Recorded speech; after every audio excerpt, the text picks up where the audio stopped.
Assalamualaikum saudara lun, balik ngon lun tuan Samsul Azman. Bak kalinya lagi biasa tanya terbahas mengenai video populer bak kanal Serambi On TV selama seminggu dilikut.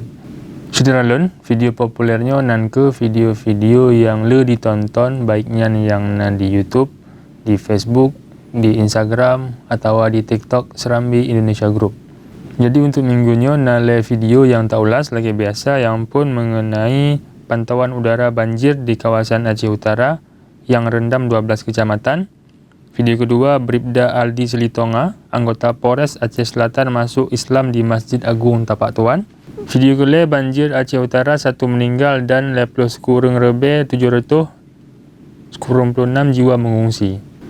Video kepun cedera lun mengenai pantauan udara banjir di kawasan Aceh Utara yang rendam 12 kecamatan. Banjir di Aceh Utara sampai uro Sabtu 8 Oktober 2022 merendam 12 kecamatan. Daerah yang paling parah di kawasan Luk Sukun, Matangkuli ngan Perak Timur. Banjirnya rendam sit 20 buah trafo saudara lun. Video dari drone, Jit Takalon, Kedai Lok Sukun banjir.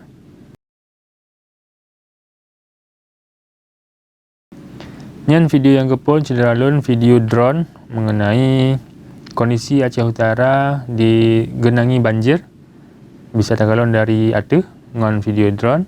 Videonya direkam bak uro Sabtu 8 Oktober 2022 atau baru. Untuk menonton video versi lengkap, kamu sematkan link bak deskripsi.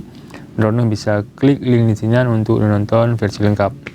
Video kedua, Bribda Aldo Selitonga, anggota Polres Aceh Selatan masuk Islam di Masjid Agung Tapak Tuan. Bribda Aldo Selitonga nan ke anggota Polres Aceh Selatan yang segolom jih Kristen resmi jid ke sederatannya sesama iman nan ke Islam. Gopnyan tamong Islam ucap kalimat syahadat di Masjid Agung Istiqomah Tapak Tuan bak uro Jumat 7 Oktober 2022. Ucap dua kalimat syahadatnya dipimpin Ketua Baitul Mal Aceh Selatan Ustaz Haji Ahmad Ibrahim BA. Nasyid hadir Kapolres Aceh Selatan AKBP Nova Syahran Daru SIK. Yang video populer kedua saudara lun mengenai anggota Polres Aceh Selatan tamong Islam di Tapak Tuan. Untuk menonton video versi lengkap, nasyid kamu sematkan link bak deskripsi. Dalam doa, semoga Bribda Aldo istiqomah dengan keislaman gopnyan dengan dimudahkan untuk belajar agama Islam. Amin ya rabbal alamin. Video kedua saudara lun mengenai banjir Aceh Utara sidra urang meninggal. Leploh si kurang lebih 796 jiwa mengungsi. Bak uro kelai banjir di Aceh Utara sebabkan leploh si kurang lebih 796 masyarakat mengungsi. Banjir di uro makin meluah di Aceh Utara dari 7 kecamatan sampai terus 12 kecamatan.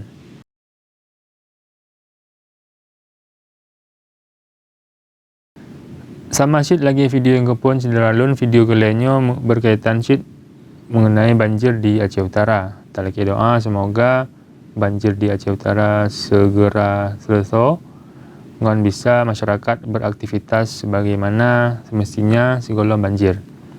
Menan ke cedera lun le video populer bak kanal Serambi On TV, video-videonya nan ke video yang le ditonton dibagikan atau wajib ke pembahasan bak masyarakat selama seminggu dilikut.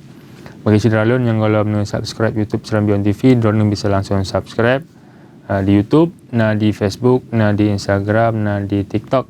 Ngon back to watch baca berita lain bak www.serambinews.com. Menan saudara lun pembahasan tanya bak minggunya mengenai video populer dalam bahasa Aceh. Ngon lun tuan Samsul Azman. Wassalamualaikum warahmatullahi wabarakatuh.